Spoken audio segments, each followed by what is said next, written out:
जो पहले kick in हुआ था वो अब जाके मैनिफेस्ट हुआ है, put it this way.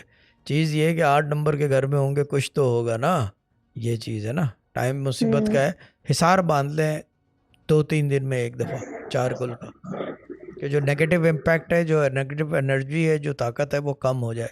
8 number का घर भारी होता है वैसे भी, ठीक है ना, वीरान होता है। और एक तो ये कि बूढ़े बूढ़े रहते हैं उसके अंदर, हम टॉकिंग अबाउट इंसानों के। जो होता है आदमी में बुजुर्गी बहुत जल्दी सही। आ जाती है। और उसके अंदर जो है एक और चीज़ होती है 8 नंबर के घर के खूबियों में या ख़राबियों में, उसके अंदर से हमेशा ऑन एंड ऑफ जो है ना, ऐसा लगता है सिगरेट पी रहा है कोई। बहुत सारे घरों के अंदर है ये। जी जी सही। मेरी बात गलत नहीं होती बाजी, आई एम नोन फॉर ऐस- नोइंग, ठीक है ना, ये ऐसा चक्कर है। होता है बहुत दफा। ऐसा होता है, हाँ ठीक है, गुड है, बल्कि होता है मैं तो तो फिर ये हस्बैंड कर पे लें। शक करती हूँ, मैं तो नहीं, मैंने हस्बैंड कहा आप हस्बैंड सिगरेट पीते पी के हैं, आए पीने बाहर दें, से। अगर सिगरेट पी रहे हैं तो पीने दें, वो वो नहीं, मैं सिर्फ 8 नंबर नहीं के वो घर की पीते बात कर नहीं रहा हूँ, है। ठीक है ना। हाँ, पी रहे हैं तो पीने दें, कुछ नहीं, ड्रामा भी पीती है। मिद्दे बलोच भी कह रही है कि मुझे भी कोई अच्छा अच्छा। ब्रांड ला दो, मैं पी लूँ।